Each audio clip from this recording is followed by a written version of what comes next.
آپ سبھی کو میرے یوٹیوب چینل میں خوش آمدید۔ آج ہم جانیں گے اردو ناول کے بارے میں۔ اردو ناول کا ارتقاء۔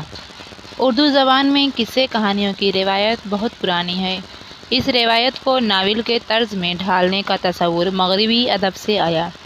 ناول اپنے عہد کے مختلف طرح کے انسانی تجربوں کو فنی سلیقے سے پیش کرنے والے فن کا نام ہے۔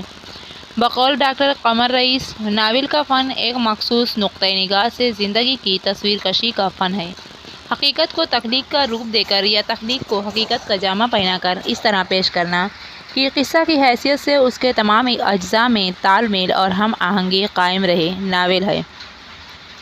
اردو ناول کی ابتدا کے بارے میں مختلف خیالات ملتے ہیں۔ اس سلسلے میں مولوی کریم الدین احمد کے ناول خط تقدیر، سرشار کے ناول فسانۂ آزاد، رسوا کے شاہکار ناول امراؤ جان کا نام لیا جاتا ہے، لیکن عام طور پر اردو کا پہلا ناول نگار نذیر احمد کو قرار دیا گیا ہے۔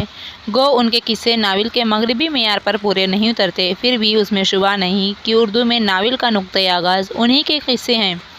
مرات العروس، بنات النعش، توبۃ النصوح، ابن الوقت اور فسانہ مبتلا میں ناول کے خد و خال ابھر کر سامنے آتے ہیں اور اردو ناول کے لیے راہ ہموار ہو جاتی ہے۔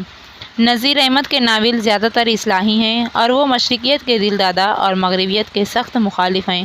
ان کی یہ نفسیات ان کے تمام ناولوں میں جاری و ساری نظر آتی ہے۔ نذیر احمد کے ناولوں کا پلاٹ مستحکم اور مربوط ہے۔ ان میں واضح طور پر فکری و فنی ارتقاء نظر آتا ہے۔ کرداروں کی شخصیت میں مثالیت کے بجائے حقیقت کا غلبہ نظر آتا ہے۔ اپنے افادی پہلو، واقعہ نگاری، منظر کشی، طنز و مزاح اور فن و زندگی کے رشتے کو استحکام بخشنے کے اعتبار سے نذیر احمد کے ناول اردو کے ابتدائی ناولوں میں خصوصی اہمیت کے حامل ہیں۔ اردو کے دوسرے ناول نگار سرشار ہیں۔ ان کا شاہکار افسانہ فسانۂ آزاد ہے۔ اس ناول میں حقیقت اور تخیل کا حسین امتزاج ملتا ہے۔ اس ناول کے ذریعہ سرشار نے لکھنؤ کے زوال آمادہ تمدن کی تصویر پیش کی ہے۔ کردار نگاری میں سرشار کا جواب نہیں، ہر طبقے کے لب و لہجہ، انداز گفتگو اور مکالموں پر بھرپور قدرت رکھتے ہیں۔ سرشار کے دوسرے قابل ذکر ناول شیر بہار، جام سرسار، پی کہاں وغیرہ ہیں۔ گرچہ سرشار کے ناول پلاٹ، مقصدیت اور آغاز و انجام کے اعتبار سے ناول کے معیار پر پورے نہیں اترتے، پھر بھی ان ناولوں کی اہمیت سے انکار نہیں کیا جا سکتا۔ ان کو اردو ناول کے ارتقاء میں کافی اہمیت حاصل ہے۔ شر نے زیادہ تر تاریخی ناول لکھے۔ انہوں نے اپنے ناولوں میں ناول کے اصولوں کو کامیابی کے ساتھ برتا ہے۔ مکالموں کا استعمال بڑے فنکارانہ انداز میں کیا ہے۔ ان کے ناول بھی نذیر احمد کے ناولوں کی طرح اصلاحی نقطۂ نظر کے حامل ہیں۔ گو کہ موضوع کے اعتبار سے شر کی دنیا بڑی محدود ہے، لیکن وہ اردو کے پہلے ناول نگار ہیں جنہوں نے ناول کی سطح بلند کی اور ایک ربط و تسلسل کے ساتھ فن کے آگے بڑھایا۔ فردوس بری، بغداد کی حسینہ، ملک العزیز ورجنا، حسن انجلینا، منصور موہنہ وغیرہ ان کے شاہکار ناول ہیں۔ شر کی طرح محمد علی طیب نے بھی تاریخی ناول لکھے، لیکن ان کے ناولوں میں ایک طرح کا تصنع پایا جاتا ہے اور ان کے پلاٹ بھی کمزور ہیں۔ بیجا مقصدیت سے کہانی پن بری طرح سے متاثر نظر آتا ہے۔ ان کے قابل ذکر ناول عبرت حسن، سرور اختر و حسینہ اور جعفر و عباسیہ ہیں۔ اردو ناول نگاری کو ظریفانہ موڑ دینے والے سجاد حسین ہیں۔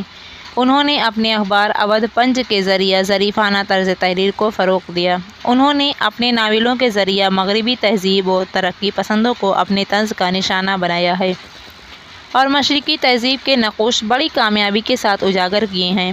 حاجی بغلول، خوددار لونڈی، پیاری دنیا، احمق الدین، حیات شیخ چلی ان کے مشہور ناول ہیں۔ سجاد حسین نے فسانۂ آزاد کے خوجی کی طرح حاجی بغلول کی شکل میں اردو ادب کو ایک زندہ و غیر فانی کردار دیا ہے۔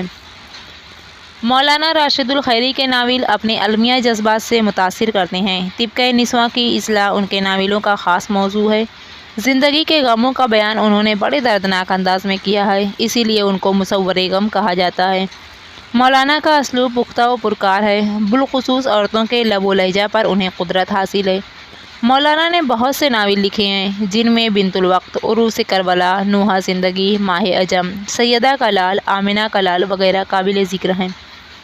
اردو ناول نگاری میں فن کی نزاکتوں اور لطافتوں کا احساس پہلی بار مرزا رسوا کے ناولوں میں سے ہوا۔ ان کے ناولوں نے اردو ناول نگاری کو نیا موڑ دیا۔ ان کا شاہکار ناول امراؤ جان ادا ہے، جس میں ناول کو طوائف، ہیروئن کی زبانی، لکھنوی تہذیب و تمدن کا نقشہ بڑی کامیابی کے ساتھ کھینچا ہے۔ کردار نگاری، منظر نگاری، جذبات نگاری، زبان و بیان کی بے ساختگی و شگفتگی، دلکش لب و لہجہ، لطیف رومانیت اور موضوع و مواد کے درمیان ہم آہنگی کی وجہ سے ایک اہم کلاسیکی شاہکار کی حیثیت رکھتا ہے۔ شریف زادہ اور اختری بیگم بھی رسوا کے اہم ناول ہیں۔ اب تک جن ناولوں کا ذکر ہوا ہے ان کا موضوع زندگی کے کچھ خاص پہلوؤں تک محدود ہے، جن کا تعلق عام طور سے شہری معاشرت سے ہے۔ پریم چند وہ پہلے ناول نگار ہیں جنہوں نے ہندوستان کے ملک گیر مسائل، بالخصوص ہندوستانی دیہات کے دبے کچلے انسانوں کو، زندگی کے مختلف پہلوؤں کو اپنے ناولوں کا موضوع بنایا۔ اس طرح پریم چند نے اردو ناول کو ایک حیات بخش سمت دی اور اسے تصوراتی موضوعات کی جگہ زندگی کے زندہ مسائل کا ترجمان بنایا۔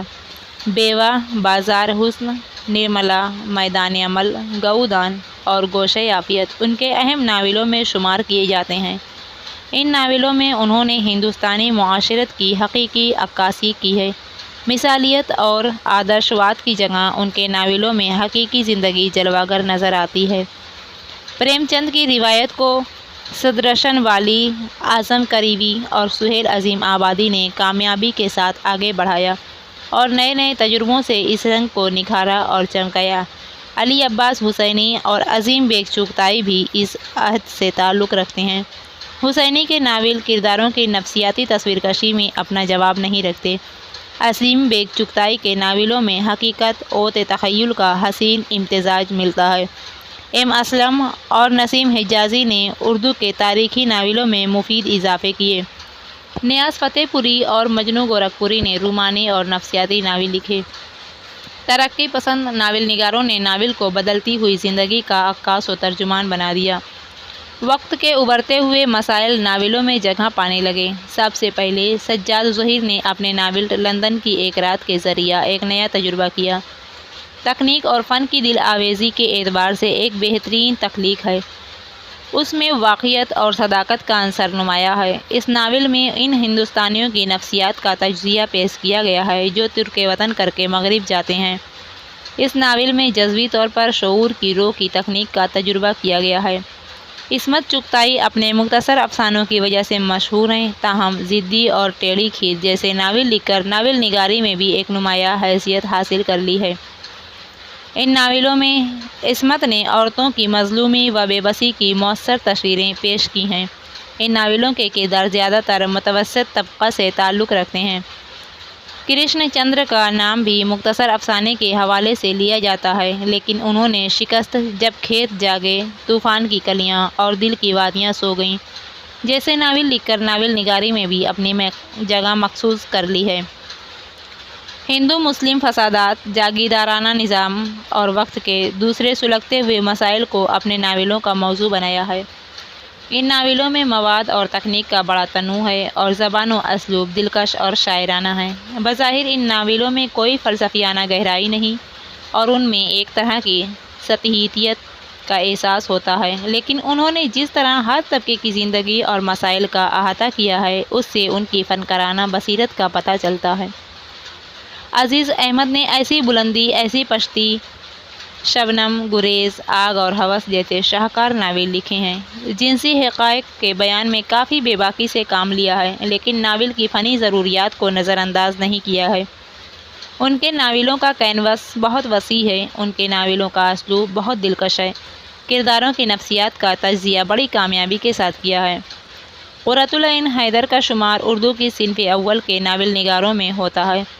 میرے بھی صنم خانے، سفینہ غم دل، آخر شب کے ہمسفر، گردش چمن اور آگ کا دریا ان کے شاہکار ناول ہیں۔